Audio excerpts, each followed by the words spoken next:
Oke, saya akan kasih peran yang cukup lumayan untuk anak ibu. Cuma ada syaratnya nih, Bu.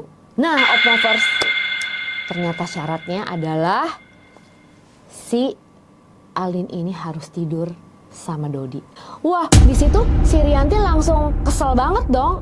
Emangnya saya mucikari apa? Wah, nggak bisa nih Pak Dodi kayak gini. Ini menyalahi peraturan. Berarti ini Bapak ini melakukan pelecehan. Marah-marah lah di hotel itu. Sampai akhirnya ditarik sama si Hari. Halo Opmovers, ketemu lagi di channel Oh Mama Oh Papa Official. Oh Mama Oh Papa, sebuah kisah nyata.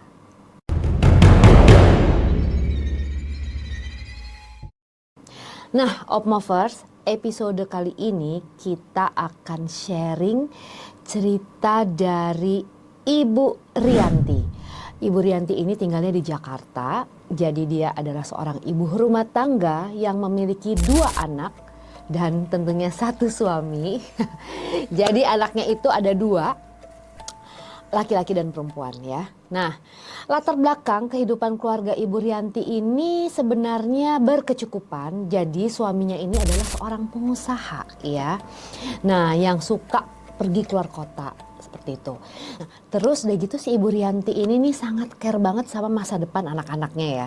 Jadi anak yang pertama itu kan seorang laki-laki, dia itu memimpikan anaknya itu menjadi seorang atlet lah, sampai akhirnya dari kecil dia udah pupuk si anak ini untuk menjadi atlet bela diri. Dan bener aja nih Opmovers, jadi disekolahin silat ya. Nah jadi itu dari kecil yang anak laki ini dilesin deh segala macam ya, silat, taekwondo, pokoknya segala macam bela diri deh, sampai akhirnya mengikuti kompetisi-kompetisi gitu. Nah yang kedua nih, yang cewek namanya adalah Alin. Jadi Alin ini dari bayi aja tuh Ibu Rianti ini cerita nih sama kita udah kelihatan gitu kalau anak ini tuh gedenya tuh akan cantik lah gitu seperti Ibu Rianti ini. Ya jadi si Ibu Rianti ini pun ya ketika sharing nih sama kita aja agak surprise nih. Wah udah umur 40-an cuman tetap seksi. Terus dia gitu rambutnya juga masih tebal kayak gitu ya. Nah anak yang kedua nih namanya Alin. Jadi dari dia kecil aja nih si Ibu Rianti ini udah ngelihat bayinya gitu, wah ini anak nantinya, anak perempuan ini harus terkenal kayak gitu ya. Karena bayi aja udah lucu banget, imut banget, putih gitu ya, di bayi-bayi nih. Nah sampai akhirnya emang bener nih Opmovers nih. Jadi dari kecil itu dia sama ibunya itu seperti udah di brainwash gitu ya, bahwa Alin kamu tuh cantik banget dan kamu bisa jadi artis kayak gitu.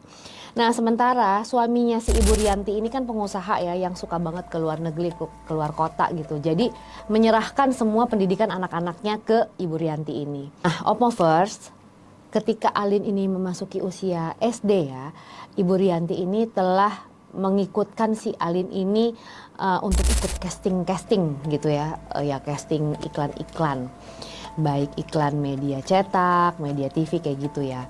Dan memang ya anaknya sih lucu, cantik gitu ya. Jadi dari portofolionya tuh emang rambutnya panjang ya, si Alin ini. Terus dia gitu kulitnya putih, matanya belok gitu ya, hidungnya mancung, mirip kayak Ibu Rianti lah. Terus dia gitu, nah dari SD ini udah dapet tuh peran-peran kecil kayak misalnya dia pemotretan di majalah kayak gitu ya Opmovers. Nah cuman memang belum pernah mendapatkan peran yang signifikan kayak gitu. Sampai akhirnya memasuki usia SMP, Alin ini mengikuti kompetisi-kompetisi kayak cover girl gitu. Nah cuman belum pernah jadi pemenang nih. Jadi setelah finalis, abis itu gugur kayak gitu. Terus dia gitu mengikuti kayak kompetisi kecantikan lah, kayak Miss Pageant kayak gitu ya. Nah cuman memang belum berhasil nih. Jadi walaupun secara fisik cantik, terus udah gitu juga mampu menjawab pertanyaan-pertanyaan dari juri, ternyata banyak anak-anak lain yang lebih beruntung daripada Alin. Sampai ketika waktu si Alin ini memasuki usia 16-17 tahun gitu, dia semakin hot nih. Ibunya ya, terutama si Ibu Rianti ini semakin hot karena dia melihat bahwa Alin ini memiliki bakat dan potensi untuk menjadi bintang tenar ya Opmovers. Terus begitu si Ibu Rianti ini makin aktif lah cari peran gitu buat si Alin ini, casting sana casting sini, sampai kadang-kadang tuh si Alin tuh kayak kayak fed up gitu ya, kayak kelelahan gitu. Cuman Ibu Rianti tetap memberikan semangat, dan akhirnya ketika dia lulus casting, dapet sih Opmover si Alin ini peran-peran kecil lah gitu di sinetron gitu ya, yang cuman sambil lewat. Kalau misalnya Opmovers pernah nonton dong sinetron-sinetron ya, cuman hai aja atau cuman sambil lalu aja gitu ya, yang perannya paling 2 menit lah gitu. Nah sampai situ Alin pun nggak puas tuh, nggak merasa puas. Gimana ya, dia udah dari kecil kayaknya mendalami ilmu acting karena disekolahin juga sama Ibu Rianti ke sanggar seni lah, ke sekolah-sekolah drama lah kayak gitu ya. Cuman kok kayaknya hasilnya begini aja. Sampai nih si Alin ini menemukan dia dibully nih di sosial medianya. Terus udah gitu netizen nih katanya pada bilang, cuman dapat peran-peran kecil, udahlah ngapain sih, ini siapa sih, artis siapa sih gitu ya. Nggak terkenal aja, seliweran dulu di TV tapi nggak pernah terkenal. Pokoknya dia dibully lah di sosial media. Jadi udah dibully di sosial media, dibully juga sama teman-teman SMA-nya. Nah yang gerah nih Opmovers, lucunya bukan si Alin aja, ibunya ini juga gerah banget ya. Ya ampun, masa anakku dibully kayak gitu, aku nggak terima. Sementara yang lain aja yang kayaknya tuh kurang cantik lah kalau dibandingkan Alin tuh. Sebut saja artis A atau B atau C yang badannya aja nggak banget gitu ya, kayak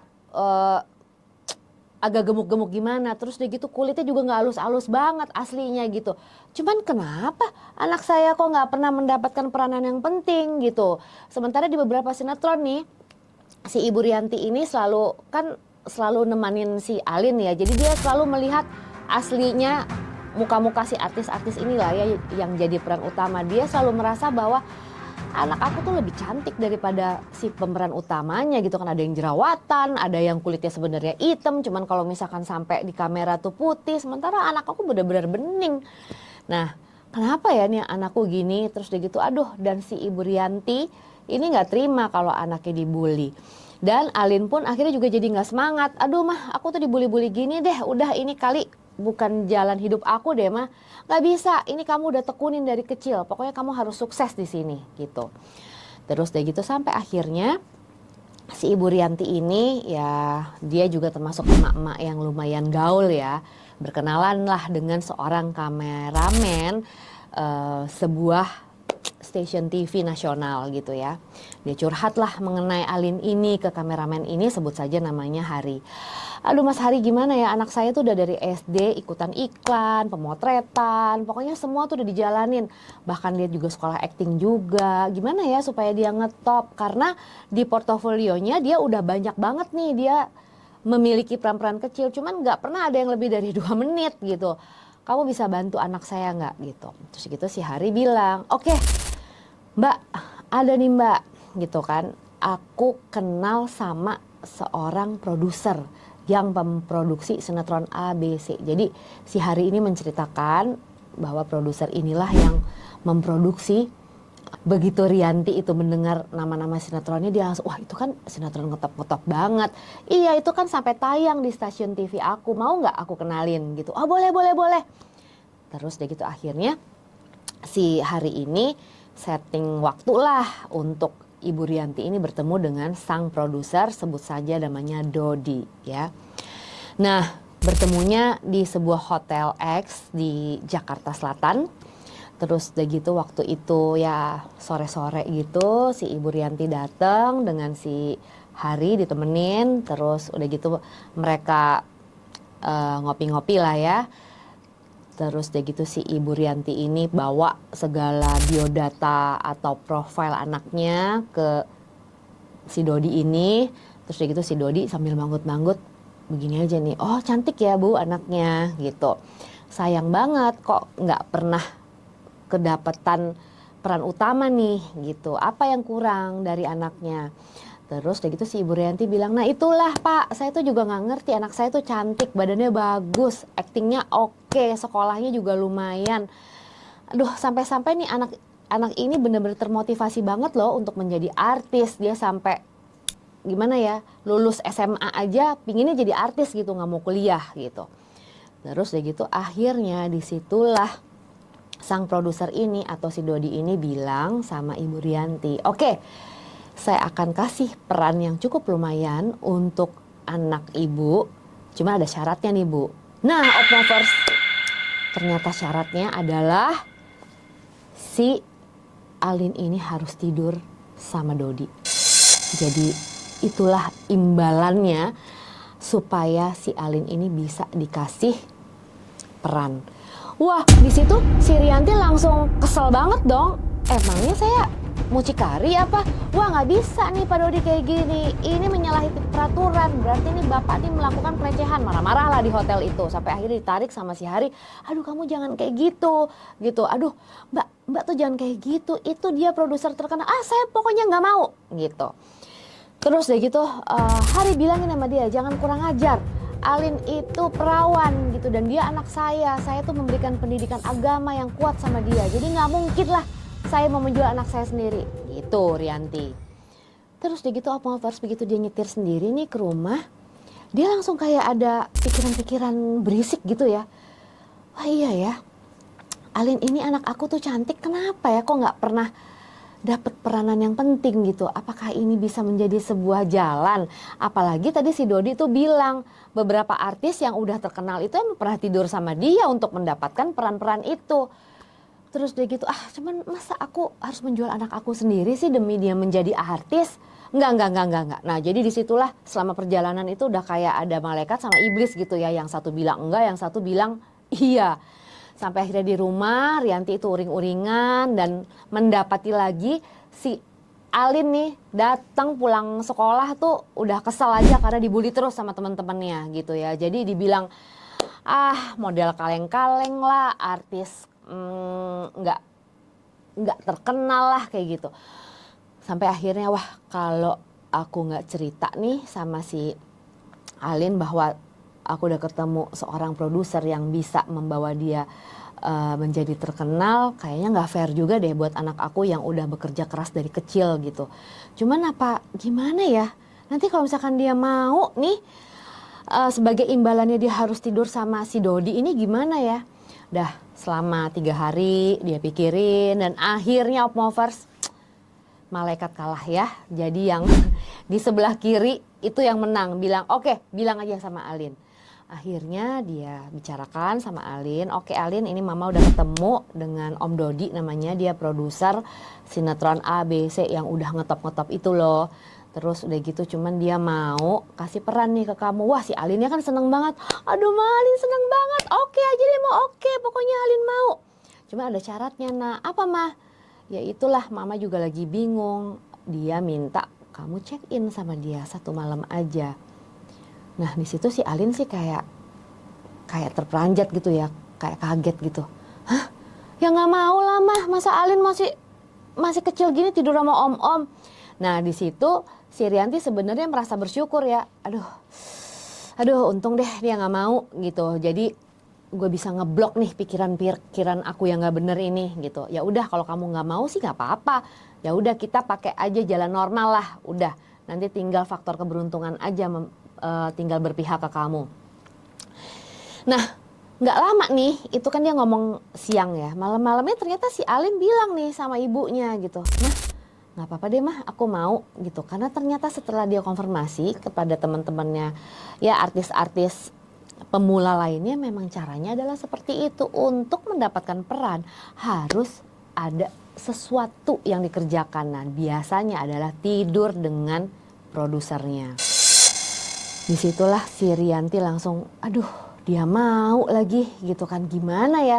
Dia udah kebayang nih, pasti kalau suami aku tahu nih aku bisa diceraiin nih gara-gara gini. Cuman balik lagi nih Opmovers, nggak tahu kenapa ya si Rianti ini kayaknya, ini sebenarnya yang mau jadi artis tuh Rianti apa anaknya nih nggak jelas juga. Kayak si Rianti tuh yang, iya ya ini adalah jalan yang, adalah kesempatan, ngelihatnya justru kesempatan untuk Alin.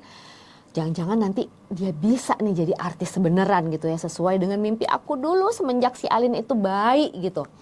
Akhirnya ditanya lagi, Alin kamu mau bener gitu kan, iya mah gitu. Akhirnya nggak lama kemudian dia langsung hubungi si Hari tadi ya, Hari si kameramen ini yang ya yang bekerja sama dengan si Dodi. Hari udah Alin oke. Tuh kan Mbak, bener, cara ini akan membawa Alin terkenal dengan cepat gitu. Oke, udah kamu atur aja deh.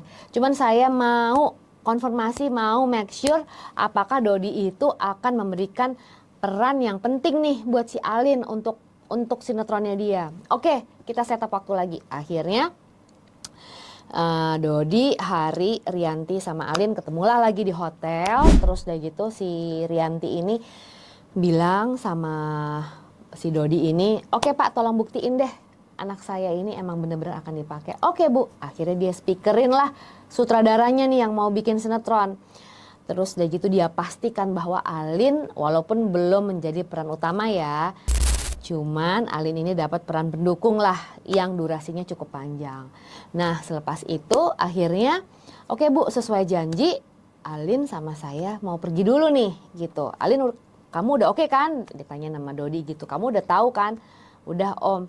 Oke, akhirnya si Rianti pulang ya dengan apa ya, perasaan yang bercampur aduk antara merasa bersalah tapi juga dia juga nggak bisa membendung ambisi-ambisinya itu untuk menjadikan si anaknya ini artis gitu ya. Cuman dia tuh kayak orang nggak sadar, udah yang penting Alin jadi artis gitu ya. Udah mudah-mudahan ini adalah jalan. Dan bener aja Opmovers gitu, setelah besokannya nih si Alin pulang ke rumah gitu, dia nggak cerita apa-apa sama Rianti, dan Rianti pun juga nggak berani dia nanya-nanya gimana keadaan semalam. Cuman Opmovers, kalau misalkan kita pikir-pikir tuh tega juga ya si Rianti ini terhadap anaknya ya. Bayangin aja, masa di depan matanya dia yang nganterin untuk melepaskan keperawanannya sama laki-laki hidung belang kayak gitu. Ih, nggak kebayang deh, nggak kebayang. Dah akhirnya memang dari situ akhirnya si Alin ini mendapatkan peran yang pendukung ya, peran pendukung di 2 atau 3 bahkan sinetron dengan durasi yang cukup panjang, dan akhirnya juga karirnya juga makin lama makin baik. Cuman ya nggak berkembang begitu pesat gitu. Jadi bahkan setelah si Alin ini lulus SMA, dia bahkan berani tidak meneruskan kuliah hanya untuk serius di bidang acting ini gitu. Jadi ketika ditanya Marianti, kamu mau kuliah di mana? Enggak mah, pokoknya aku udah mau aja jadi artis. Dan kayaknya suami si Rianti ini, bapaknya Alin ini juga ya udah deh, kamu kayaknya seneng di situ. Jadi kalaupun kamu belum mau kuliah juga nggak apa-apa kayak gitu. Nah udah, cuman nih gimana ya, setelah 3 tahun gitu ya dia menapaki karir ini, tetap aja karirnya ya nggak grow gitu ya. Jadi ya dia memang artis, cuman dia belum terlalu terkenal. Jadi ya orang kalau nonton sinetron A ini ya tahu sih dia, cuman kalau orang yang bukan penonton sinetron ini nggak akan tahu dia gitu. Walaupun dia juga udah mulai juga jadi content creator gitu di Instagram, di berbagai sosial media lah. Cuman ya nggak terlalu booming juga. Nah sampai akhirnya dia udah mulai terbiasa nih untuk memenuhi ambisinya dia dan ibunya itu. Dia udah mulai terbiasa. Jadi kalau dia udah mau dapat peran, dia tidur dulu sama produsernya untuk mendapatkan peran itu. Jadi nggak pernah si Alin ini mendapatkan peran itu melalui jalan yang lurus gitu ya, melalui jalan yang normal aja. Jadi casting itu hanya sebagai formalitas, karena sebelumnya dia udah tidur atau melayani produser-produser ini, bahkan juga melayani sutradara-sutradara. Dan hal tersebut juga diketahui juga sama Rianti, dan Rianti tuh kayak udah pakai kacamata kuda aja ya gitu, udah pokoknya nggak mau tahu, yang penting kamu jangan hamil duluan. Jadi si Ibu Rianti ini udah kayak semi mucikari gak sih Opmovers ya? Tahu deh. Terus gitu sampai akhirnya dia udah umur 25-an. Ya namanya umur 25-an ya memang masih muda ya. Cuman kan juga banyak lagi pesaing-pesaing yang lebih fresh, yang lebih muda di dunia acting, yang akhirnya bisa lebih beruntung gitu daripada si Alin ini. Eh, dan sampai dia usianya 25 tahun, dia nggak kuliah, dia nggak pernah mendapatkan peran utama. Jadi ya peran-peran apa ya, peran-peran pembantu lah, peran-peran pendukung aja gitu. Sementara kegiatan tidur dengan produser itu tetap dilakukan, tapi tetap aja untuk menjadikan si Alin ini peran utama, belum pernah ada yang mau gitu. Nah jadinya nih si Rianti sebagai ibu, dia lama-lama kayak, aduh ini jangan-jangan salah aku ya udah kayak gini. Jadi ini nih sebenarnya dia jadi artis apa jadi pelacur si anak aku ini gitu. Dan ini kayaknya kesalahannya dari aku yang membiarkan anak aku untuk terjerumus ke dunia ini gitu. Dan sampai kemarin Rianti ini cerita ke Om Mama Om Papa ya, Alin ini masih terus melakukan aktivitas itu ya, tidur dengan produser, untuk mendapatkan peran-peran. Walaupun itu hanya peran kecil, jadi kayak kebiasaan gitu. Jadi mau itu peran yang durasinya panjang kek, durasinya pendek kek, tetap aja si Alin itu tidur dengan produser gitu. Bayangin tuh Opmovers udah berapa puluh laki-laki gitu ya. Jadi ya memang menjual tubuh ya demi mendapatkan sebuah peran, katanya itu biasa gitu. Cuman kalau misalkan menurut aku sendiri sih, masa iya sih gitu. Masih banyak kok jalan jalan yang benar untuk kita tuh menjadi artis, apalagi kan di saat-saat ini ya gitu ya, sosial media udah ada, terus gitu kayak kita bisa bikin YouTube channel gitu, ngapain kita harus jualan tubuh kita gitu. Nah jadi sampailah akhirnya sampai sekarang si Alin ini ya dia asik seliweran sih di beberapa sinetron ya sampai sekarangnya. Cuman ya nggak pernah mendapatkan peran yang signifikan. Dan bahkan sosial medianya tuh kerap dihujat ya oleh netizen karena terkadang dia juga memerankan peran-peran yang antagonis kayak gitu. Nah makanya si Rianti ini cerita ke Om Mama Om Papa, ini dia seperti diselimuti rasa bersalah yang begitu dalam karena kalau misalkan suaminya tahu nih, dia bisa mati dibunuh kali nih sama suaminya gitu ya, karena telah membuka jalan yang haram nih buat Alin anaknya. Dan sampai sekarang juga Alin juga belum menemukan laki-laki yang ingin menikahinya karena dia asik tidur sana tidur sini, pokoknya udah kayak jadi kebiasaan lah, mau mendapatkan sebuah peran di iklan aja dia harus tidur dulu nih entah sama produsernya, entah sama sutradaranya. Bayangin tuh Opmovers gitu. Padahal kan kesempatan tuh di dunia acting ini ya, kalau misalnya kita lihat sama-sama itu kan lebih mudah daripada zaman dulu ya kan. Kita tinggal punya channel atau kita buka akun Instagram atau akun TikTok, orang bisa kok jadi artis gitu, nggak perlu tidur-tidur sama produser. Nah, jadi Opmovers, ini salah siapa sih sebenarnya? Nah, itulah cerita tentang Ibu Rianti karena sekarang ini dia lagi dirundung dosa, sementara dia nyuruh si Alin ini stop udah nggak bisa karena sepertinya Alin ini udah addicted ya, jadi udah kayak, jadi dia kalau nggak tidur sama produser tuh dia jadi nggak pede gitu ya. Jadi dia apapun perannya, apapun caranya, oke aja deh pokoknya aku tidur sama produser atau sama sutradaranya nggak apa-apa. Pokoknya dia akan cari tahu tuh siapa yang memiliki kekuasaan untuk milih peran-peran tadi gitu. Dan akhirnya apa? Peran utama nggak pernah didapat. Cuman badannya sudah dijual ke sana ke sini tanpa dapat duit. Ya dapat peran sih. Gimana menurut Opmovers cerita Om Mama Om Papa kali ini? Ya untuk Ibu Rianti, mudah-mudahan Alin bisa bertransformasi ya, dan dia bisa sadar bahwa apa yang dilakukan itu tidak perlu gitu. Karena kalau ingin jadi artis masih banyak jalan yang bisa dipilih tanpa harus menjual tubuh. Oke, sampai ketemu lagi di Om Mama Om Papa selanjutnya. Jangan lupa subscribe, like, komen, dan share.